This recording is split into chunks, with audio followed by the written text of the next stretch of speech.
अप्रत्याशितः इतिहास परिवर्तन का अध्ययन है, जिसका प्रयोग विडंबना से भविष्य के मानचित्र के रूप में किया जाता है। स्टैनफोर्ड प्रोफेसर स्कॉट सागन ने एक बार कहा था कि हर वह व्यक्ति जो अर्थव्यवस्था और निवेश मार्केट का अनुसरण करता है, उसे यह अपनी दीवार पर टांग देना चाहिए, जो चीजें पहले कभी नहीं हुई, वे हमेशा होती रहती हैं।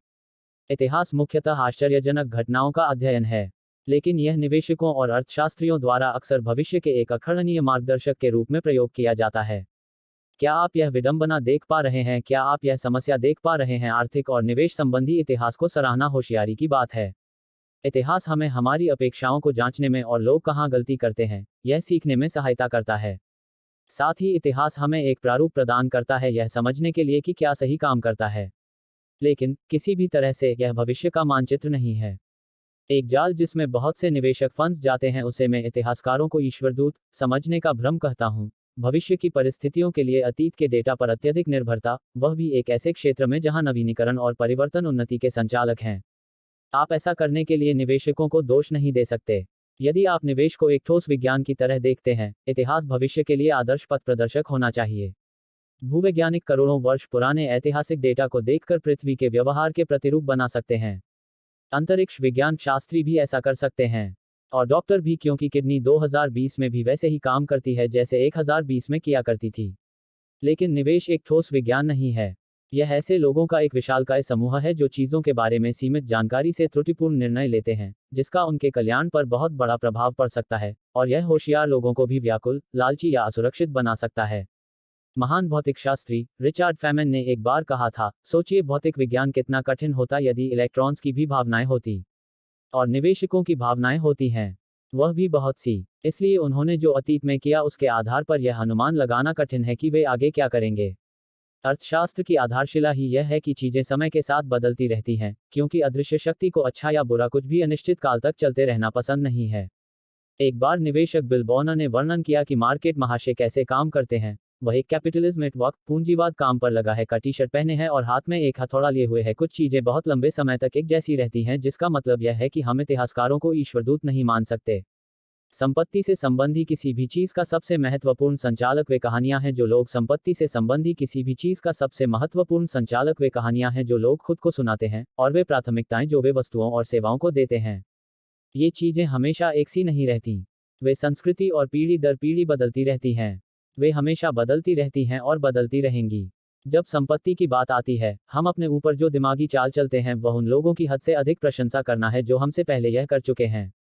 कुछ विशेष घटनाओं का अनुभव करने का मतलब यह बिल्कुल नहीं है कि आप आगे क्या होने वाला है उसे जान सकते हैं। असल में शायद ही कभी ऐसा होता है, क्योंकि अनुभव पूर्वानुमान की योग्यता के बजाय अतिविश्वास को जन्म दे देता है। निवेशक माइकल बेटनिक ने यह अच्छे से समझाया जब यह तर्क सामने आया कि कुछ निवेशक बढ़ती ब्याज दरों के लिए तैयार हैं क्योंकि उन्होंने कभी इसका अनुभव नहीं किया है। बढ़ती ब्याज दरों का पिछला बड़ा अंतराल लगभग 40 वर्ष पहले हुआ था। माइकल बेनिक ने कहा कि इससे कोई फर्क नहीं पड़ता, क्योंकि अतीत में जो हुआ उसका अनुभव या फिर अध्ययन भविष्य में ब्याज दर बढ़ने पर जो होगा उसका पथ प्रदर्शक नहीं हो सकता। तो क्या वर्तमान की बढ़ती दर पिछली बार की तरह दिखेगी, या फिर उससे पहली बार की तरह? क्या विभिन्न संपत्ति वर्ग मिलता जुलता व्यवहार करेंगे, बिल्कुल एक जैसा, या फिर ठीक विपरीत?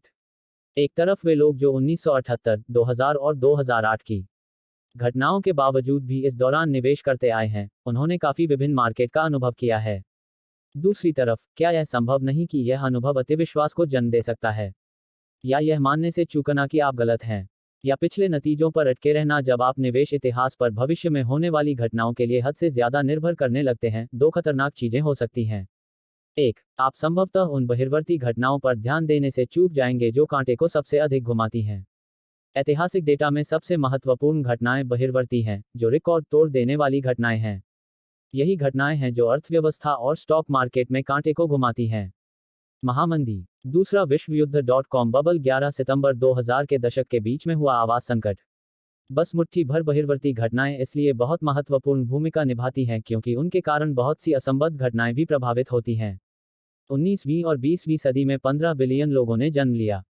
लेकिन जरा सोचिए कि वैश्विक अर्थव्यवस्था और पूरा संसार कितना अलग दिखता अगर उनमें से इन 7 ने जन्म न लिया होता। अडोल्फ हिटलर, जोसेफ स्टेलिन, माओ Zedong, Gavrilo Princip, Thomas Edison, Bill Gates, Martin Luther king. मुझे अंदाजा भी नहीं कि यह सबसे अर्थपूर्ण सूची है या नहीं।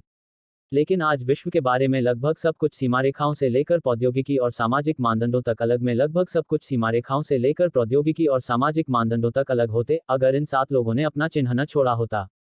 इसे समझने का दूसरा तरीका यह है कि पिछली सदी में शायद अधिकांश विश्व में जो कुछ भी हुआ उसके लिए 0.00000000004% लोग जिम्मेदार थे। परियोजनाओं, नवीनीकरण और घटनाओं के लिए भी यह उतना ही सच है। पिछली सदी की इन सब के बिना कल्पना कीजिए 20वीं सदी में कुल कितनी परियोजनाएं और घटनाएं हुई।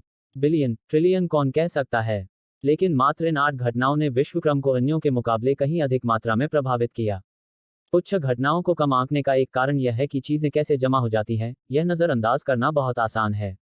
उदाहरण के तौर पर कैसे 9/11 ने फेडरल रिजर्व को ब्याज दर कम करने के लिए प्रेरित किया, जिसने हाउसिंग बबल को संचालित करने में सहायता की, जिसके कारण आर्थिक संकट आया, जो एक खराब रोजगार मार्केट का कारण बना, जिसने लाखों लोगों को कॉलेज शिक्षा प्राप्त करने के लिए प्रेरित किया, जो 1.6 ट्रिलियन के स्टूडेंट लोन और 10.8% व्यतिक्रम दर का कारण बना। 19 अपहरणकर्ताओं को वर्तमान में स्टूडेंट लोन के बोझ से जोड़ना स्वाभाविक नहीं है, लेकिन जब विश्व कुछ एक बहिर्वर्ती पुच्छ घटनाओं से संचालित होता है तो यही होता है। किसी भी क्षण में वैश्विक अर्थव्यवस्था में जो अधिकांश रूप से हो रहा है, उसे अतीत की कुछ मुट्ठी भर घटनाओं से जोड़ा जा सकता है, जिनका अनुमान लगाना लगभग असंभव था। आर्थिक इतिहास में सबसे अधिक पाया जाने वाला कथानक अप्रत्याशित घटनाओं की भूमिका है।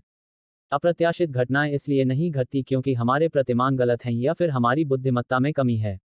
ऐसा इसलिए है कि एडोल्फ हिटलर के जन्म से 9 महीने पहले की उस शाम को उनके माता पिता के आपस में झगड़ने की संभावना उतनी ही थी जितनी गर्भधारण करने की प्रौद्योगिकी का अनुमान लगाना कठिन है, क्योंकि बिल गेट्स की पोलियो से मृत्यु हो सकती थी अगर जोनास साल्क चिड़चिड़ेपन में वैक्सीन खोजने का काम छोड़ देते।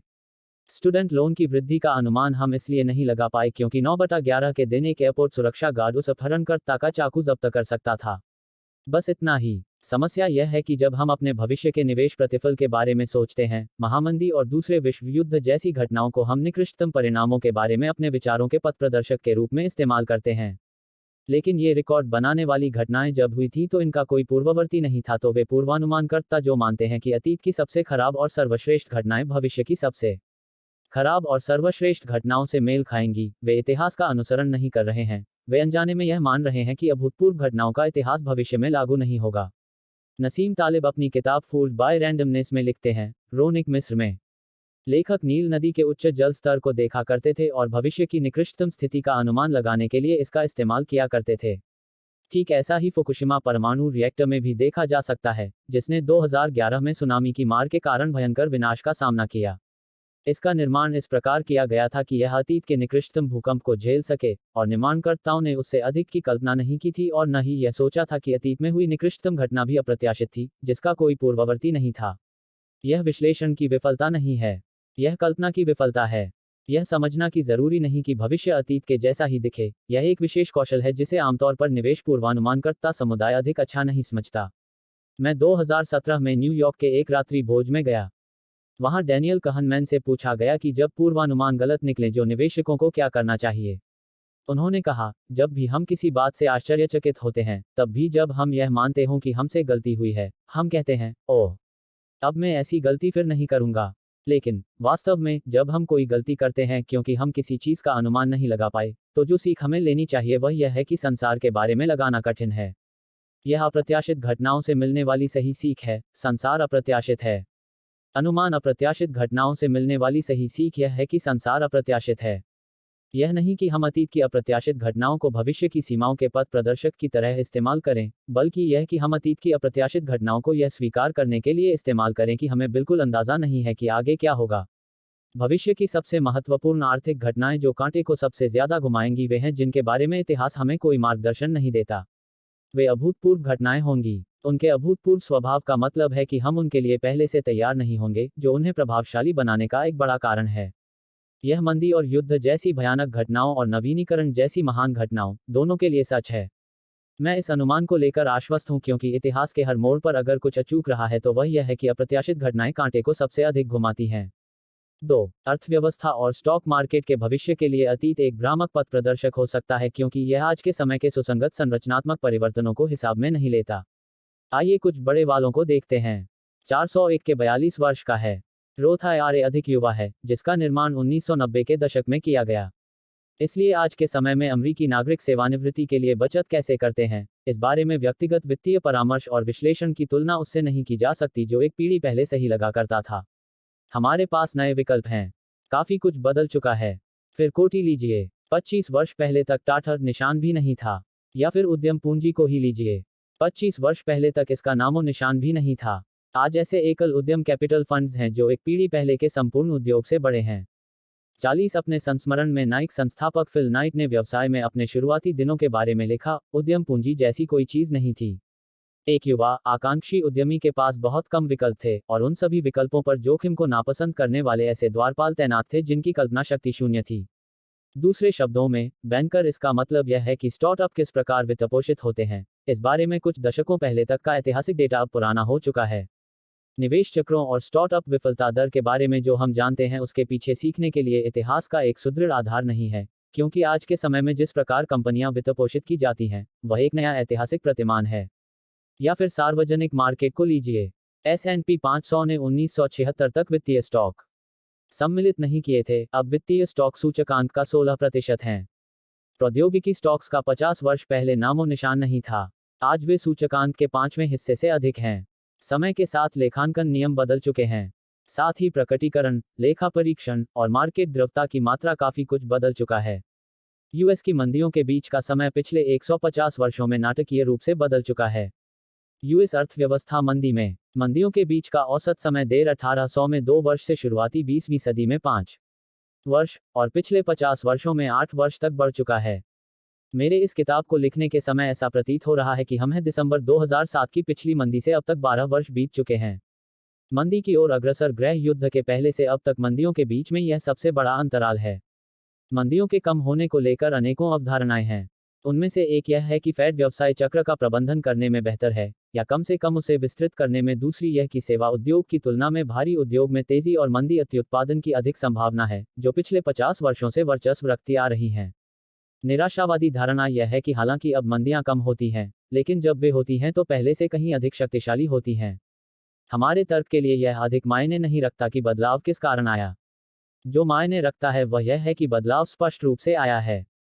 यह समझने के लिए कि ये ऐतिहासिक बदलाव किस प्रकार निवेश निर्णयों को प्रभावित कर सकते हैं, एक ऐसे व्यक्ति के कार्य पर ध्यान डालिए जिसे अब तक का सबसे महान निवेशक माना गया है, बेंजामिन ग्रैहम की उत्कृष्ट किताब द इंटेलिजेंट इन्वेस्टर मात्र सिद्धांत नहीं है। इसमें ऐसे व्यवहारिक निर्देश हैं जिन्हें निवेशक अच्छे निवेश निर्णय लेने के लिए इस्तेमाल कर सकते हैं। मैंने ग्रैहम की किताब अपनी किशोरावस्था में पढ़ी थी, जिससे मैंने निवेश के बारे में पहली बार सीखा था। इस किताब में दिए गए सूत्र मुझे बहुत आकर्षक लगे, क्योंकि वे वास्तव में धनवान बनने के लिए क्रमशः निर्देश थे। बस निर्देशों का अनुसरण करना था। यह बहुत सरल प्रतीत होता था, लेकिन जब आप इन सूत्रों का प्रयोग करना आरंभ करते हैं, एक बात स्पष्ट हो जाती है, इनमें से कुछ वाकई काम करते हैं। ग्रैहम ने उन स्टॉक्स को खरीदने का समर्थन किया जो अपनी शुद्ध कार्यशील पूंजी से कम के लिए ट्रेडिंग कर रहे थे, मूलतः बैंक का नकद बिना किसी ऋण के। यह बहुत बढ़िया सुनाई पड़ता है, लेकिन आज के समय में कुछ ही स्टॉक हैं जो इतनी सस्ती ट्रेडिंग करते हैं, सिवाय एक पेनी स्टॉक के जिस पर धोखाधड़ी का आरोप लगा हो। ग्रैहम का एक मापदंड कहता है कि रूढ़िवादी निवेशकों को उन स्टॉक से बचना चाहिए जो पुस्तक मूल्य 1 के 1.5 मूल्य से अधिक की ट्रेडिंग कर रहे हों। अगर आपने पिछले दशक में इस नियम का अनुसरण किया होता तो आपके पास सिवाय बीमा और बैंक स्टॉक्स के अलावा कुछ न होता। यह किसी भी संसार में उचित नहीं है। द इंटेलिजेंट इन्वेस्टर हमेशा की सबसे महानतम निवेश संबंधी किताबों में से एक है, लेकिन मैं ऐसे एक भी निवेशक को नहीं जानता जिसने ग्रैहम के प्रकाशित सूत्रों को कार्यान्वित कर सफलता पाई हो। यह किताब बुद्धिमत्ता से भरपूर है, शायद आज तक प्रकाशित किसी भी अन्य निवेश संबंधी किताब से अधिक। लेकिन एक कैसे गाइड के रूप में यह किताब शंकास्पद है। आखिर हुआ क्या ग्रैहम सिर्फ एक प्रदर्शनकार थे जिनकी बातें अच्छी तो सुनाई पड़ती थी लेकिन जिनकी सलाह काम नहीं करती थी? बिल्कुल भी नहीं। वे अपने आप में एक अत्यधिक सफल निवेशक थे, लेकिन वे व्यवहारिक थे और साथ ही एक सच्चे प्रतिरोधी। वे निवेश धारणाओं से इतना लगाव नहीं रखते थे कि वे उन पर तब भी टिके रहें जब अनेकों अन्य निवेशक उन सिद्धांतों का अनुकरण कर उन्हें इतना लोकप्रिय बना दे कि उनका सामर्थ्य बेकार हो जाए। जेसन ज्वीग, जिन्होंने ग्रैहम की किताब के बाद के एक संस्करण की व्याख्या की, ने कहा, ग्रैहम अपनी धारणाओं पर लगातार प्रयोग और पुनर्परीक्षण करते रहते थे, यह देखने के लिए कि क्या काम करता है, वह नहीं जो कल काम करता था बल्कि आज जो काम करता है।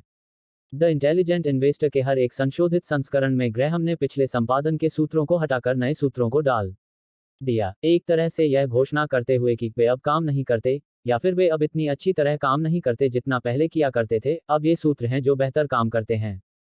ग्रैहम की आम आलोचनाओं में से एक यह है कि 1972 के संपादन में सभी सूत्र प्रचलित हैं। इस आलोचना का एक ही सही उत्तर है, हाँ, बिल्कुल ऐसा ही है। ये वही सूत्र हैं जिन्हें 1965 के संपादन के सूत्रों को हटाकर रखा गया था, और उन्हें 1954 के संपादन के सूत्रों को हटाकर रखा गया था, जिन्हें 1949 के संपादन के सूत्रों को हटाकर रखा गया था, जिन्हें 1934 में सिक्योरिटी एनालिसिस में प्रस्तुत मौलिक सूत्रों के अभिवर्धन के लिए इस्तेमाल किया गया था। 1976 में ग्रैहम की मृत्यु हो गई। यदि वे सूत्र जिनका उन्होंने समर्थन किया 1934 से 1972 के बीच 5 बार हटाए और बदले गए, आपको क्या लगता है कि वे 2020 में कितने सुसंगत होंगे? या फिर 2050 में ग्रैहम की मृत्यु से कुछ समय पहले उनसे पूछा गया कि अगर वे अलग अलग स्टॉक्स के विस्तृत विश्लेषण व कार्यनीति जिसके लिए वे प्रसिद्ध थे के तब भी पक्षधर थे? उन्होंने उत्तर दिया, आमतौर पर नहीं। बेहतर मूल्य के अवसर तलाशने के लिए मैं सुरक्षा विश्लेषण की विस्तृत तकनीकों का अब पक्षधर नहीं हूं। ऐसा कहा जा सकता है कि 40 वर्ष पहले यह एक लाभदायक काम था जब हमारी पाठ्यपुस्तक पहली बार प्रकाशित हुई। लेकिन तब से लेकर अब तक परिस्थिति बहुत बदल चुकी है। जो बदला वह यह था, अवसर बढ़ने के साथ साथ प्रतिस्पर्धा में भी वृद्धि हुई। प्रौद्योगिकी ने जानकारी को अधिक सुगम बना दिया और जैसे जैसे अर्थव्यवस्था औद्योगिक क्षेत्र से प्रौद्योगिक क्षेत्र की ओर बढ़ती गई, उद्योग बदल गए क्योंकि दोनों ही क्षेत्रों के व्यवसाय चक्र और पूंजी उपयोग अलग अलग होते हैं। काफी कुछ बदल चुका है। निवेश इतिहास की एक दिलचस्प विचित्रता यह है कि जितना ज्यादा पीछे आप देखेंगे, उतना ही अधिक आप एक ऐसे संसार को देख रहे होंगे जो आज के समय में बिल्कुल लागू नहीं होता। कई निवेशक और अर्थशास्त्री यह सोचकर राहत महसूस करते हैं कि उनके पूर्वानुमान दशकों, बल्कि सदियों के डेटा के आधार पर किए गए हैं। लेकिन चूंकि अर्थव्यवस्थाएं बदलती रहती हैं, हाल ही का इतिहास अक्सर भविष्य का सर्वश्रेष्ठ पथ प्रदर्शक होता है, क्योंकि इसमें ऐसी महत्वपूर्ण परिस्थितियों को शामिल करने की अधिक संभावना होती है जो भविष्य के अनुरूप हों। निवेश में एक आम कहावत है, जिसे मजाक के तौर पर कुछ यूं कहा जाता है कि इस बार बात अलग है। यदि आप किसी ऐसे व्यक्ति को गलत साबित करना चाहते हैं जो यह अनुमान लगा रहा हो कि भविष्य पुनर्तः अतीत को प्रतिबिंबित नहीं करेगा, तो कहिए, ओह, तो तुम्हें लगता है कि इस बार बात अलग है और माइक गिरा दीजिए। निवेशक जॉन टेम्पल्टन के विचारानुसार निवेश में सबसे खतरनाक 5 शब्द ये हैं, इस बार बात अलग है। हालांकि टेम्पल्टन ने माना कि कम से कम 20% बार बात अलग होती है। दुनिया बदलती रहती है, सचमुच बदलती है, और ये बदलाव ही हैं जो समय के साथ महत्वपूर्ण होते चले जाते हैं। माइकल बेटनिक ने इसे इस प्रकार कहा, निवेश में सबसे खतरनाक 13 शब्द ये हैं, निवेश में सबसे खतरनाक 5 शब्द ये हैं, इस बार बात अलग है। इसका मतलब यह नहीं कि हमें संपत्ति के बारे में सोचते हुए इतिहास को अनदेखा कर देना चाहिए। लेकिन यहाँ एक महत्वपूर्ण बारीकी है, जितना अधिक पीछे आप इतिहास में झांकेंगे, उतनी ही अविशेषक आपकी सीख होगी। अविशेषक बातें जैसे लोगों का लालच और भय के साथ संबंध, तनाव में वे क्या करते हैं, प्रेरकों के प्रति उनका बर्ताव कैसा रहता है, समय के साथ स्थायी रहती हैं। संपत्ति का इतिहास इस तरह की बातों के लिए उपयोगी है। लेकिन विशेष रुझान, विशेष ट्रेड, विशेष क्षेत्र, मार्केट के बारे में विशेष कारणीय संबंध, और लोगों को अपने पैसे के बारे में क्या करना चाहिए, हमेशा ही हो रहे विकास के उदाहरण रहते हैं। इतिहासकार ईश्वर दूत नहीं होते। फिर प्रश्न यह उठता है कि हमें भविष्य के बारे में किस प्रकार सोचना और योजना बनाना चाहिए। आइए अगले अध्याय में देखते हैं।